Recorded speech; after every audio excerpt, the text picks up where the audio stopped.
Petition to close the UK border, suspend all immigration for 5 years for both legal and illegal immigrants, meaning for...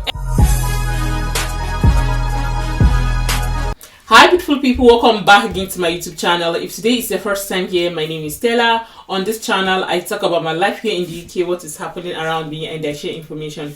On this channel, I also do reaction videos. So if this content sounds like what you will be interested in, please do not forget to like, subscribe, and share my videos. Click on that notification bell to get notified whenever I post any new video. And for my returning subscribers, I thank you guys for always coming back to watch my videos. Well, in today's video, guys, we'll be talking about the petition that is trending on social media. So now, for petition to be responded by the government, you need 10,000 signatures. And for petition to be debated by the parliament, it must have 100,000 signatures. And the petition going on now to suspend all legal and illegal migrants in the UK for 5 years. So guess what? The petition will be debated by the parliament on the 10th of March, which is on Monday. As at the time when I was making this video, the petition is around 219,600. Why are the people of the Britain requesting that they suspend all immigration for complete 5 years? This is a tough decision because the Home Office already know that this will affect the economy. I'll go through this petition with you guys and just pinpoint one or two things what is currently happening, because this is a tough decision. Imagine suspending immigration for complete 5 years. Can the UK survive without immigrant?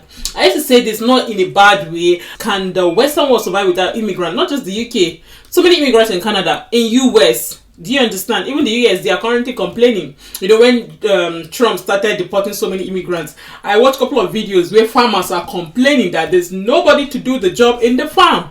Immigrants are doing this, happily doing it, even when it's hard.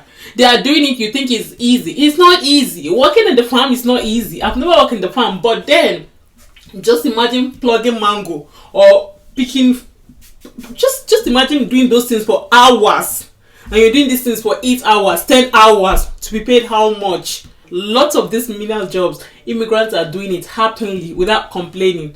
Upon all the tax, go to warehouse, go to factories, go to care homes, go to where again? Go to farm. Immigrants are everywhere. So can they survive complete 5 years without immigrants? I am sure some of you that are current must have seen how much the international students have contributed to the UK economy. I saw they said the figure was around 1.something billion. I say Chimo. And you people are still blaming us for some, I don't even understand. No benefit though.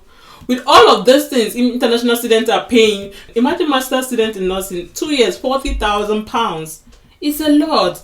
And even as that, you still be complaining immigrants are doing this, immigrants are doing that. Anyways, let's see if this 5 years suspension will last, or this 5 years suspension will work.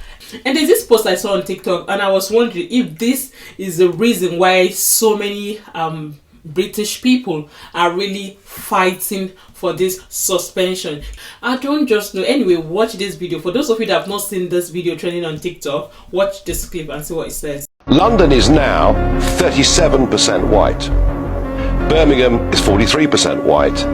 Manchester is 49% white. The three biggest cities in England and Wales are now white minority cities. Again, that is a massive, massive, rapid change. And 1 in 6 Britons are now born overseas. That's up from 1 in 8 just in the space of a few years. So immigration is clearly fundamentally changing the makeup and nature of the country. But the real heart of my discussion tonight is, are we losing our identity? Let me know your thoughts. Farage@gbnews.uk. So the video of this Niger Farage has been trending on TikTok saying white British are becoming the minority in London. And I feel like this is one of the reasons why so many persons are fighting for this suspension. But the truth is that if the suspension will not affect the UK, then it will happen. But then again, if it's going to affect the UK economy, I am sure they will not succeed. But talking about Britons living in the UK, so many persons are even living in the UK. Even immigrants. I have seen so many nurses, support workers that are living in the UK. Do you know what it feels like paying tax?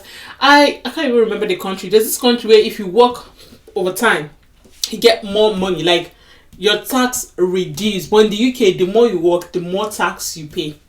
This dress I am wearing, if I want to resell it, I am meant to also pay tax. Even after buying it, I pay tax when I bought it, but I will still have to pay tax. Like the tax is just too much. In the UK, the more you work hard, the higher tax you pay. So these taxes we are paying, where is it going to? It's going to the, most of the time, it's going to the British people who are not working. So I feel like, to be honest, immigrants are also trying. Like, let's just say, for example, if you're an immigrant, you're not entitled to public fund until you get your indefinite leave to remain, which Madam Kemi, when she becomes the UK Prime Minister, she plans to stop all of that benefit for immigrants. If you are getting any benefit, you will not be qualified to become a British citizen.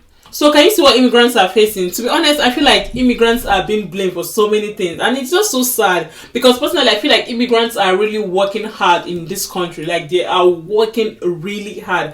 I am talking about the legal immigrant. I'm not talking about the illegal immigrants. Even the illegal immigrants, they are being used in restaurants and wherever they are being used. For me, it's not even worth it to live in a country without documents. It's not worth it. It's not a life. It's not. So this is what it's saying on this petition. It said, like I said, I'll just pinpoint one or two things. The government is taking the tough action required to reduce both illegal immigration and overall net immigration without the economic damage that will come from suspending immigration entirely.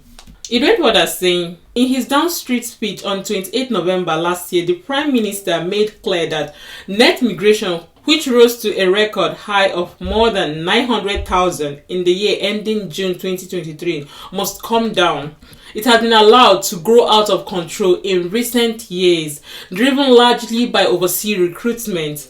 The Prime Minister and Home Secretary have also repeatedly made it clear that their intention to reduce illegal immigration by dismantling the criminal smuggling gangs behind trafficking of migrants across the Channel, by cracking down on illegal working within the UK, and by increasing the removal and return of people with no right to work in this country. On the net migration, we commit to bringing down numbers through continuation of tough measures on visas alongside the introduction of new employment legislation, ensuring that the visa and the employment system are strongly aligned.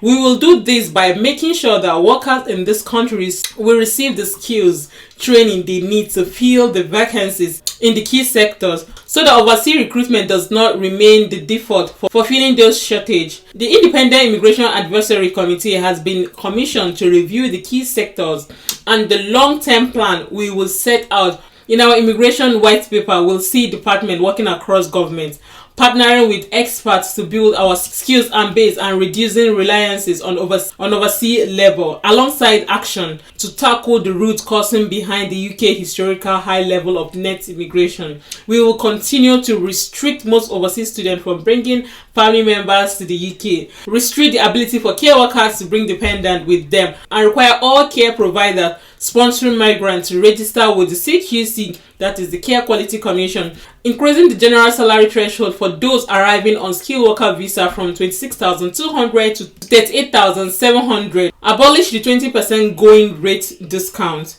so that employers can no longer pay migrants less than UK workers in shortage occupation list. So these are their own ways of tackling immigration, which most of you already know that you cannot come to the UK with your dependent if you're coming on a master's, except you're coming on PhD or a research course. Research course usually is 2 years, and imagine coming to the UK paying 15,000 for 2 years. That's £30,000, which is a lot. So they know what they are doing, and this is their own way of tackling immigration. I mean, you also know that you can no longer come to the UK with your dependent on a care worker visa. You cannot do that anymore. So this is their own way of reducing it, which, to be honest, it worked, because so many persons, instead of them coming to the UK to study without dependent, they rather go to other countries where they can take their dependents with them.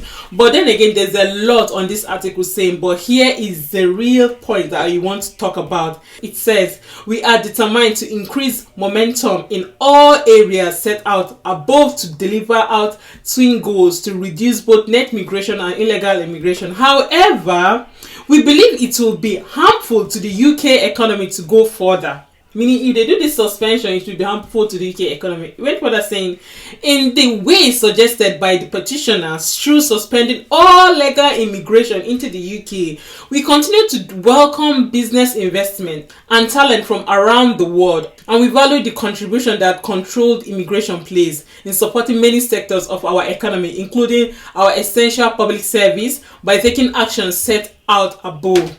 Restoring confidence in our immigration control, we believe we can address many of these concerns which have led to this petition without damaging our economy and public service by suspending immigration entirely. Home Office. So this is what Home Office is saying. This will damage the UK economy by suspending immigration for 5 years. 5 years is a lot, to be honest. But let's see what happens, because on the 10th of March, that is when the COCO will happen. It's on Monday anyway. It's around the corner. That is when we know if they will close the border. Truly, they'll close the border. But then again, like I said, can the UK survive without immigrants? I read an article where they were talking about they will start releasing immigrants in the prison and deport them to their home country. So let's say so Mr. A is from a particular country, they will release him, send him to his country to continue serving his term, like to continue in the prison in his or her home country, because the UK prison is filled up. And I was like, has it gotten to this extent? This is how much the UK government wants to really cut down immigration. They should go back to their home country and continue serving their terms. If you're watching this video, what do you think? Personally, I think it will not hold, to be honest, because there's no way the Western world will survive without immigration. I'm not just talking about the UK, Western world as a whole. Immigrants are contributing a lot. They are contributing, whether you like it or not. But then again, who am I? Let's see what happens. If they say they can survive without immigrants, then they should suspend it for 5 years. Let's see how they will cope. For me, honestly, I don't think the way immigrants are being treated is nice. But anyways, let's see what happens. Feel free to leave me a comment, your thought on all of this, and do not forget to leave me a comment on any type of video you would like me to make, and I'll make research and try and get back to you guys. I'll see you guys in my next post. Bye guys.